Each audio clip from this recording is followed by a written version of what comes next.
What's up, FloGrappling fans? We're back. Fistful of Collars, episode 2. Joined once again, I'm Howell Teague, Will Safford, Chase Smith, and back from his trip to South Korea, Reed Connell, our videographer extraordinaire. Reed, man, it's good to have you back. We felt like we were a wheel short last week. Yeah, man, good to be here back. Have the whole full team back together, you know, always fun. Well, you were in South Korea for Spyder, and we're going to talk about that in just a minute. A lot to dissect from that event and the fun and games that happened around that particular trip. Sure. But we're going to open today's podcast talking about a topic that has been at the forefront of everybody's minds for the past week or so, Jiu-jitsu and self-defense. Now, this all started because of an alleged incident. Okay, let's make this very clear. It was an alleged incident in Sao Paulo last weekend. True. No one can be sure. Yeah. BJJ world champion Leandro was allegedly involved in a violent incident at a bar in Sao Paulo. What we do know is that he suffered an injury that was definitely not jiu-jitsu related. Yeah. Okay? Yeah. Those are the facts. Now, beyond that, let's try not to speculate too much, but what we can certainly say is that something went down. What have you heard? What have you heard? Well, I've heard a lot of stuff, right? We did see the photo of the other guy as well. Yeah, I yeah, heard there was saw like that. ninjas and there was do like well. this. But He didn't fare well. I did see that, yeah. I already messed up like a group of dudes, like 4 dudes. Allegedly. Alleged. Yeah, he allegedly. Confirm or nor deny. We believe that there were multiple attackers. Now, jiu-jitsu is often referred to as like not the best form of self-defense against multiple attackers, but Leandro is the one that walked away from it with a little cut. I'm guessing it went more in his favor than the other guys. What do we think about that? I don't know. What they say about Leandro is he's like a big partier, right? Is that? It's been known that, is that what they say, Leandro right? goes out on the town I occasionally. believe that there's somebody at this table, maybe even more than one, That's who what have intimate knowledge of this. The photo is with you as well, Reed. Oh yeah, So, it was with me. That's yeah. So let's put some of this in context. You guys, you've been partying with Leandro. You've been out on the town with Leandro. What's it like? He's really fun. But I could see someone taking maybe his good-natured humor the wrong way. Leandro is pretty intense, just as he is on the mats out in the club or the street. So Might rub people up the wrong way? very possible. I can see it. Yeah, it sounds like there's a whole deep story there, and I'm kind of coming to it a little late. I'm still a little jet lagged and everything from the flight, but so it sounds like somebody hit him in the head with a bottle. Is that what happened? That's what he straight up said. Somebody hit him over the head with a bottle. He ended up with a gash on the top of his head, stitches. I mean, we have the photo on our website. You know, he's got his head bandaged up. It's all split open and stuff. That wasn't a knee or an elbow in jiu-jitsu. I mean, this happened on a Thursday night during Carnival in Brazil. And Carnival is like a week-long party, right? So, you know, he wasn't in the gym when it happened. But, like, whatever, you know, snowballed on from there, the fact is that a jiu-jitsu world champion was involved in something that went down at a bar. And it opens up the question about jiu-jitsu and self-defense. So our contributor, Josh Hinger, wrote that fantastic article basically calling out one of the greatest figures in jiu-jitsu of all time. Put it out there that my opinion is that Leandro's a legend. Man, what a badass. Yeah. that's my like I don't know, it doesn't sound great, but like he probably did something, I don't know, to get hit over the head with a bottle. I've never get hit over the head with the bottle because like We can arrange it. yeah. So it doesn't sound great, but like I don't know. I think what a badass. That's my opinion on him. I think one of the points that Hanger was making in his article was that jiu-jitsu, although it might not be the best form of self-defense, it prepares you for a fight. You know, your instincts get better, your reactions get better, your cardio, you know. Multiple attackers, that's a different story. So who knows really what happened, how it went down, if he was taking them on one at a time, if he was, you know, if he actually even took anybody to the ground, or this stayed on the feet and he was swinging. Rickson said that sport jiu-jitsu is no good for a real fight. All right, self-defense or whatever it might be, Valtudo, that's his era, right? But a real fight, sport jiu-jitsu, Rickson says it's useless. And yet one of the greatest current sport jiu-jitsu practitioners, one of the greatest athletes on the circuit, walked away with a scratch after being attacked by multiple attackers. Sounds like it worked in his favor, huh? It's true. Absolutely. You know, and self-defense in general, when you watch some of the seminars and techniques being demonstrated, it's hard to imagine them really working. Like we see that the most ridiculous ones are the gun defenses and knife defense, where you realize you're being trained how to get stabbed. Like, it's just not going to work. And you just wonder where this disconnect is. Like, where did the guys who paved the way to reality-based fighting and the MMA and Vale Tudo, why are they going back to sort of kata and like very old school traditional martial All arts? right, good question. So Rickson Gracie, okay, he fought back in the day, kind of before we had the modern era, so obviously it was a little bit different for him, but he fought bare knuckle, he fought jiu-jitsu, and then, you know, he kind of like retired and a new generation came along. Man, he's moved away from all of that completely. He doesn't train sport jiu-jitsu guys. He doesn't train MMA fighters. Now he's teaching self-defense, headlock escapes. I mean, like, what is that about? Well, is that an evolution of his martial arts, or is it something else? I mean, I guess maybe to take Rickson's side a little bit in the argument, like, Josh did train MMA, right? Josh does have MMA fights. And, like, Josh, and like, the kind of crux of his article is how he opens it about getting into a bar fight in some foreign country.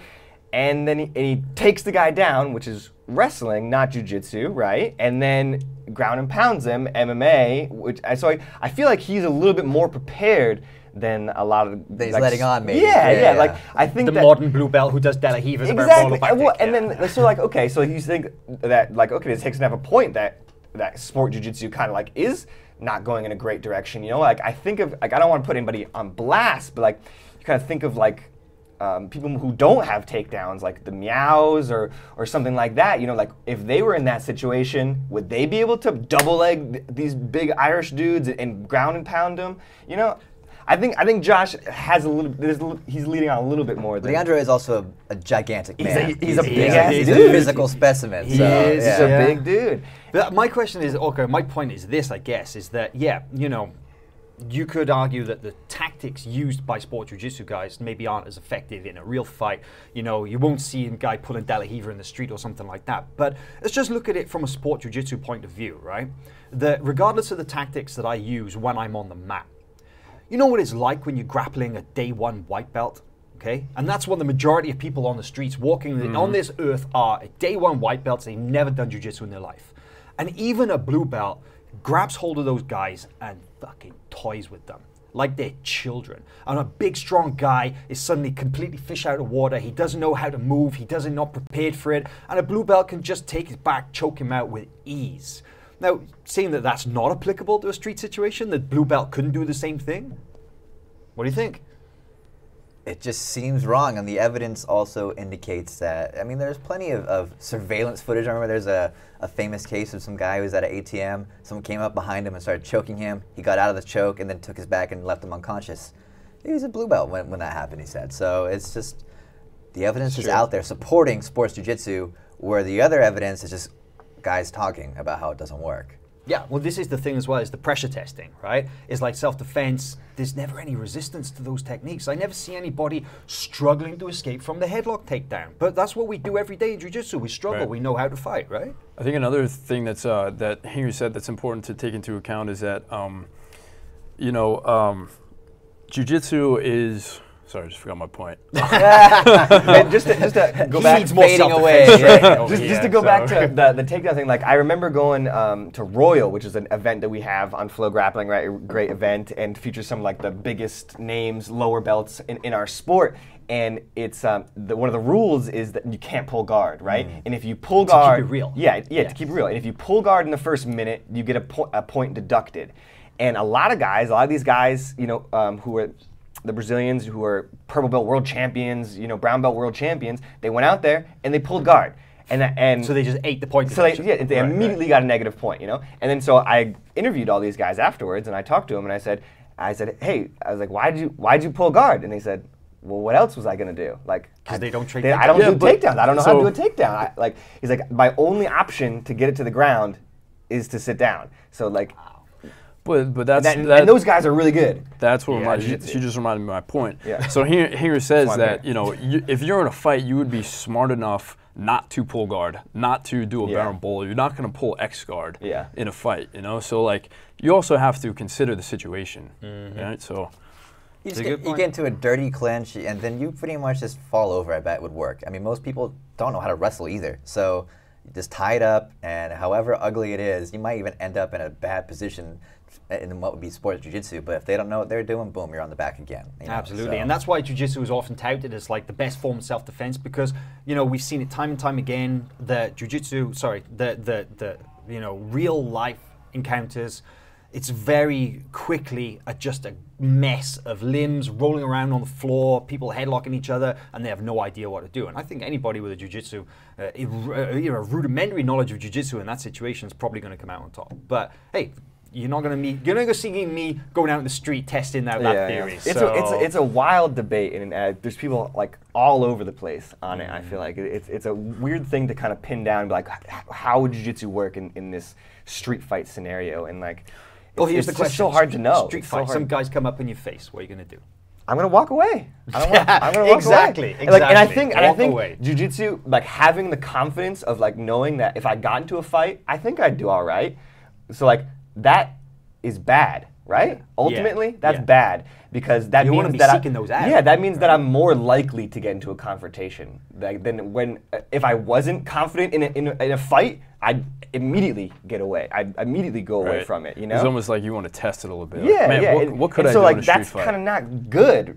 Not a good thing. But right? I think one of the good things about jiu-jitsu, so Danaher said this, like what does jiu-jitsu do? It closes the space, right? And if you know jiu-jitsu, it takes away one of the big threats, like a haymaker punch or a kick, right? So you're taking away your opponent's explosive tools that could really hurt you, right? So that's why I think jiu-jitsu is actually a good martial art for the streets.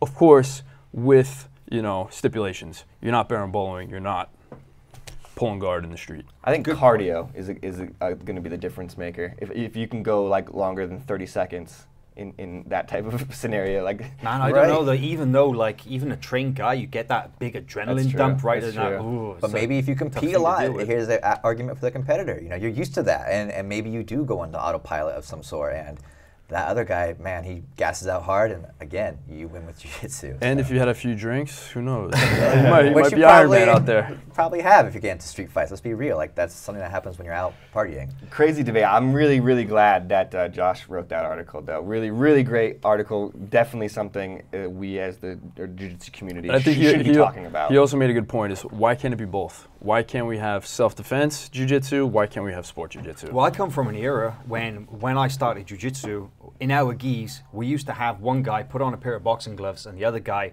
would basically have to try and take him down while getting punched in the head. That was part of our jiu-jitsu classes. It wasn't like, okay, this guy's gonna, attack you like this and you do a shoulder throw. No, it was like, the guy's gonna try and kick your ass and you gotta get out of there. You gotta take him down or whatever. So I think, I still see very few people training like that, and maybe there's an argument for it. I mean, the ultimate argument, I think, for self-defense is just do MMA. Learn how to strike. Learn how to wrestle. See, but I don't agree with that, because when you're in a fight, do you actually want to stand and bang with somebody? Do you want to go like? If you have some striking awareness, you could avoid their punches. Maybe you would be able to shell up better than you would without any striking. Manage the distance. Yeah, that's a good point. I'm not thinking I want to throw bombs, especially at my size. I'm definitely hoping to get on someone's back. So right.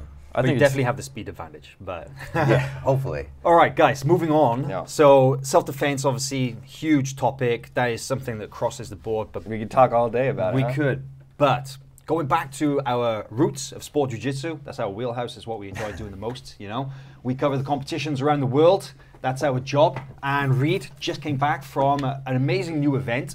Kind of just coming onto the radar, coming into the wider view of the world, Spyder Invitational, which is based in South Korea. Reed, give us a little bit of background. What happened there? How did you end up going to South Korea? Whew, man, I don't know. I was in South Korea being like, how did I get here? Like, what the heck am I doing in South Korea? Just walking around. Like, I was like, this is crazy. But no, Spyder Invitational, like you said, kind of happened last minute, kind of last minute trip there. Or it came together very, very quickly like they do. But took the 14-hour flight over to Seoul, South Korea. And what was going on? Tell us about the tournament. Yeah. The tournament was the Spyder Invitational, invite-only tournament. They invite two 8-man brackets, over 76 and under 76 kilos. And they brought over some of the best prospects, in sport jiu-jitsu, Kainan Duarte, Jonathan Gracie from Atos, Hugo Marks, just tons of guys all over the place, who are on the rise up. A lot of these guys definitely, in my opinion, going to be black belt world champions. Well, this is the you know. interesting thing about the well. tournament, right? Is that they mix together purple, brown, and black belts. Now we don't see that too much nowadays. You know, combining belt ranks together. Royal was one example. They had blue, purple, and brown fighting together. But so explain how that went down. You had brown, purple, and black fighting together under the same rules. Yeah, I think it was really cool. Like you're never gonna see like a lot of these guys are on different planes, different divisions, you know, and even some of the purple belts who are the same belt, they're in different divisions, you know, so it really put together these a lot of these guys into one division. It made for some crazy matchups. You know, you saw a guy like Gracie, who's a surging brown belt, just won purple belt worlds, weight and absolute. And then you put him against a guy like Hugo Marks, who's a black belt now, just won the brown belt worlds last year. You know, guys who are kind of on two different trajectories. You wouldn't really think that you'd ever see that match, right? Well, but maybe not for a few years. Not for a couple Gracie years. gets there. So. Yeah. And then who knows, you know? But a really fun match that was, huh? Gracie versus Hugo Marks. If you haven't gone back and watched this event, definitely check out that one first. We're calling an early contender for gi match of the year. So. Yeah, it was a crazy one. We were watching it live. You were obviously there, Matt's side, but we were watching it live at 3 in the morning. Okay, wow. And dude, I got so amped up from that match. I was crazy. like, I'm not going to get to sleep now. That was crazy. So in fact, let's pull that up. Let's take a little look at some highlights just from the, this match. the whole event, man. If you are a competitor, like this is exactly the type of event you want to be a part of. It was so well run. The production and everything was so well put together. Okay, so I'm just gonna run this through. So just talk over while we're playing the clip, and let's take a little look and see what we got. So this is Gracie versus Hugo Marks, one of the best matches at Spyder Invitational here. Super back and forth match. There you saw a nice little sweep from Hugo. But man, it was the. No, that's the knee bar. Oh, we were talking about this. Like Jonathan was going after those submissions. And Hugo said it hurt him. Wow. Hugo said he felt it. He was limping a little bit. Beautiful guard pass from Hugo. That really got me excited. I know it's little details, but I'm geeking out on. But this is the moment. This is the moment. Oh, we don't really get to see too much of it, but Reed, tell me about that armbar, dude. Man, he threw up that triangle like twice. I think Hugo thought he was just kind of coasting a little bit, and he threw up that triangle, and it looked tight. And then he had the arm extended. Look, the arm was extended like crazy. Hugo said afterwards that he needed some ice. I bet he did. For his arm. I mean, he was in that for a long time. Like 30 seconds. Yeah. The highlight only shows like the last little bit where he rips out, but he actually got caught with that triangle like twice. And that's where Johnson was down on points, so like he kind of needed to submit him, and then he threw up that crazy close triangle. The crowd was going crazy. That was a. Now, do you guys think that was such an exciting fight because it was a brown belt and a black belt going at it, and there was kind of more on the line, or was just two exciting fighters that would have put on a good fight regardless? I think a bit of both, personally. A bit of both, maybe. I think it was just exciting. I think like whatever belt they were wearing, man, that was just an exciting match. That's like exactly what you want to see in a I think events like Spyder really show just how small the margins are between brown and black. Like those guys deserve to compete against one another, and it's more of just a timing issue. You know. They're both just elite. I think it's awesome. I think it's fun. It puts kind of like more on the line. Sometimes when we get two elite black belts going against each other, kind of like they negate each other, and we get these kind of like slower fights that aren't always action packed. So, but you get like a purple belt against a black belt. Well, the purple belt's gonna go at the black belt. Yeah, he's got nothing to lose. And then the black belt, well, he can't lose to a purple belt, so he's got to go at the purple belt, you know. So like, it does make it for cool matches. An interesting thing about Gracie and Hugo right there is that they were both world champions last year, one belt down. Yeah. So Jonathan won purple, and then Hugo was world champion at brown, and now they're both up a belt level going at it. But man, I'd love to see them do it again. But let's pull up another clip from Spyder, and this is from the over 76 kilo weight division, and we're just going to play this entire match because it's not very long. Wow, okay. But let's watch it. So, man, let's roll the tape. I love this dude, Victor Hugo. Man, he's a good guy. He's quick, man, for a big boy. And so Victor Hugo is in the white gi. He's on the right. He represents Hibero Jiu-Jitsu, and he's going up against his Korean opponent. I actually got to roll with him at the training session. Did he flying triangle? He did not flying triangle me, so I feel better than this guy, I'm sure. So let's just put this in perspective. The Victor Hugo is an ultra heavyweight. 235, he said? That's something? a big boy. He's That's young a big too, boy. super He's young. 20 years old, 235. Look at Wow. that. That was a 20-second tap right there. He got that flying triangle submission Didn't even in break a almost sweat. no time. But what before. set up the triangle was that guard pass, which like Yeah. everybody is doing right Yeah, now. Like, yeah. we're seeing this everywhere. This Is this flying similar to guard what pass.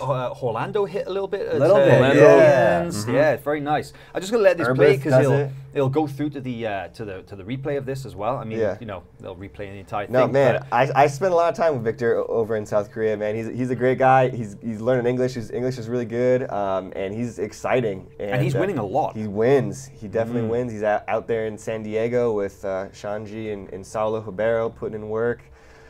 He's going to be one to watch. How far for did he sure. get within this tournament here? he got to the semi-final, 3rd place, right? He lost to Vinicius Ferreira, who's a killer. There's and that then jumping guard pass, and then straight on that triangle. That Man. Korean guy, unfortunately, Choi, he really, man, he got nothing going on in that match. No time setting that me was up. fun. What's interesting, I think one thing that we can't forget to talk about is Kynan, right? So Yeah, Kynan won this absolutely. division, and he's a 20-year-old brown belt as well. Man. So these guys are going to be It on was our crazy. radars. Like afterwards, all 6 guys got invited back. 6 guys, 3 from each division got invited back, and they all introduced themselves afterwards to like the media and like there was like a little press conference thing afterwards, and they all of them are 20 years old. Jonatas, Victor Nachiel, all of them, Kynan, they're all 20 years old. 20, they're like, hi, I'm this guy.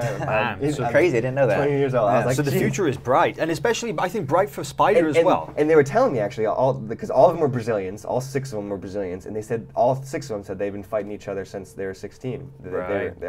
They've all been going to different tournaments and stuff. I was like, that's crazy. That's So tell crazy. us about what it was like in South Korea. We know it was cold because the Winter very Olympics is cold. going on right now. But tell us a little bit about who you were hanging out with and what you were up to. Man, it was such a weird dynamic because like there was all the Koreans there, and then there was a Chinese contingent there, and then there was like all the Brazilians there, and then me. The American guy. So you know, like I mentioned the press conference, but it was so tough because it was like the Koreans would ask a question and it would have to be translated to English, and then the English would have to be translated to the other Portuguese person who speaks English back to Portuguese, and then they would have to answer in Portuguese, and it would get translated back to English, and then hopefully the Chinese people didn't have anything to say because like nobody spoke Chinese, so like that was even harder. But it was a weird dynamic. There was just so many people, so many different languages. And there were some big names there as well. I saw that João Miao was there, João. Jamil Hill. Those are both past Spyder winners, and they're going to be coming back for future events. But Andre Galvao was there, Lucas Hulk was there. So were you hanging out with these guys or what? Yeah, man. Spyder did such a great job. They really, packed us all together. We did things. We went to places, went out to lunch, out to dinner, went to training sessions. Tell me about that. You trained. Went to the palace there with everybody. Yeah, got to train. That was a lot of fun. So who'd you roll with? I rolled with everybody, man. It was cool. It was Everybody? Really cool. Yeah, pretty much. Let's hear it. Let's hear some names. I rolled. Who'd you tap? I rolled with Lucas Barbosa. Lucas Hulk. He north-south choked me. I Oh, was like, surprise. Weird. Yeah. I was like, I gotta feel this choke, right? So I kind of let him put me in. yeah, I just like sure, wanted to sure, feel it. yeah. So, yeah. Just adjust it a little bit. There it is. There it is. Exactly. I rolled with Victor Hugo, Jonatas, and a couple of the Chinese guys there. I don't know how to say the Chinese guys' names, but Did you roll with Galvao? I didn't roll with Galvao. Did No, not no. that time. But okay, so tell me, I got a question for you. I want to know this. So like generally when I train, a majority of us here, we train with other recreational guys, right? Maybe some guys who compete, but a world-class competitor is a different animal altogether, right? And you got to roll with those brown belt, those hot, young brown belt stars, right? Victor Hugo, Jonathan Gracie, okay? So what did that feel like? Was it different? Just another day. They were bro. being cool. Oh, really? No big deal. No, man, it was. Up. I was so surprised at how agile Victor Hugo was when I was rolling with him. Man, he was hopping over my guard left and right and stuff like that. He was so agile and just so hard to keep in one spot. And Lucas, I mean, super good. Obviously, he took my back a bunch of times, and you know he's a killer. So yeah, they definitely. You know, they're definitely a step above. They're a level. Will they be nice to you own. because you're the FloGrappling guy? Oh. Like, if we beat him up too bad, then maybe he won't film us. Yeah, they better be. So. The word is out. The word is out. I think one thing, just getting back to all the different languages and things, is that like jiu-jitsu is the universal language. Like, how cool is that? That we had all these different people, but you can roll with anybody on the mat. Exactly. Yeah, it's like I got down there, and it was like, okay, so now, hey, I can go up to the Chinese guy, the Korean guy, the Brazilian guy, and go, hey, roll, and the universal language, like you say. What about the next Spyder event? What's going on? What's planned for that? Next Spyder is in July. It's going to be another great one, I think. Just the event that they put on was really well run, well managed. I think they understand the like mechanics of what it takes to make an exciting event. But so now that they have their championship bracket set, I believe. I think there's still like an invite or two that is left out. But for the most part, the championship bracket is set. And so under 77 has guys like Jamil Hill, Joao Miao, Wonki Che, who's the Korean guy who qualified. And Hugo's in that bracket as well? He just qualified? Hugo Marks and Jonatas also qualified. And that's a pretty stacked lineup already. So even if they get a couple more names. And then so over 76 has Kynan, Victor Hugo, Mateus Godoy, and Keenan Cornelius is in there as well. And I think there's still a couple more invites to be had there.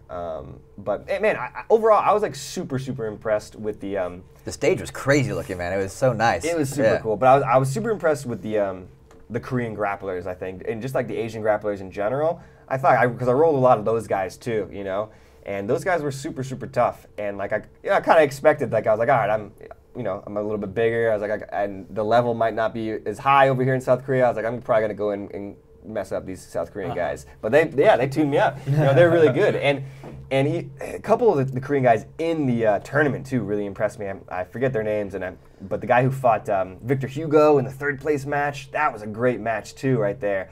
I was thinking about it because there's a lot of Korean grapplers, and I got to meet a lot of them, talk to a lot of them. They're really innovating. They're doing things too. They're really super into the worm guard and things. We don't see them too much in the big international tournaments, right? And when we do see them, it's their first round against horrible draws. Cabrinha, and it's first round against Lucas Lepri, And so, like, man, it's tough. These guys who are these South Korean grapplers, who I think are really good, and the level over there I think is really high, but they come over to Worlds and they get first round. They get put against like Cabrinha and Lucas Lepri, and that's what happened ADCC too. They get put against those guys, and so. Well, that's what happened to Iwasaki, the Japanese guy, right? Lepri Who took 2 years silver in a at row. Europeans. Yeah. So we were totally like, who the hell is this guy? He comes in, beats Edwin, beats Hanato Canuto at Europeans. Those are some pretty big scalps, right? And then he gets through the final, loses to Michael Lange by 1 advantage. Yeah. And we were like, God damn, who is this guy? Go back through the records, and like you said, he had Lucas Lepri first round like 2 years in a row. 2 years in a row, Worlds. Wow. What are you gonna do? Give the guy a break. And didn't he beat him just by an advantage, right? I don't think any points were scored in that match. I have to go back and look, but I wouldn't be surprised. I mean, the guy's clearly really good. Yeah. And a lot of good grapplers coming out of Asia. I think there's still, they don't maybe have the depth of talent that a lot of other places do, but there are some really skilled guys coming through, and I'm excited. And the rule set gaming as well. There's a strong grappling tradition of judo basically taking over Japan and but I think Korea, like that. What was his name? Iwasaki. I think there's a bunch of guys who are capable. Like if they could win that first fight, a bunch of those guys are capable of making it to the finals. It's just like winning that first fight is super. I think that just speaks to how awesome this event is. It's spreading jiu-jitsu around the world. We're getting exposure to new names and new faces, and I think it's only going to help the rise of jiu-jitsu. Yeah, showcases these guys we otherwise wouldn't see. So it's fun. Well, a couple of big tournaments coming up. Hopefully we will see some of those. We've seen a few guys signed up for Pans and stuff. That's coming up in March, just a few weeks away. This weekend we've got Kids Pans live on FloGrappling. You guys will be heading out to California to cover that. And I guess we'll hit us up next week, and we'll dissect those events and just figure out how things are going. But guys, it's been a pleasure once again to have you with us. Fistful of Collars episode 2 in the bag. We'll be here every Thursday, same time, live. Facebook, YouTube, and on FloGrappling.com. Go back, you can check the full episode on iTunes, and we'll upload it to YouTube, Facebook, and the site. It's there. You won't miss it. It's going to be around. No, we're going to be ramming it down your throat. You guys are going to love it. So, peace out. Until next time.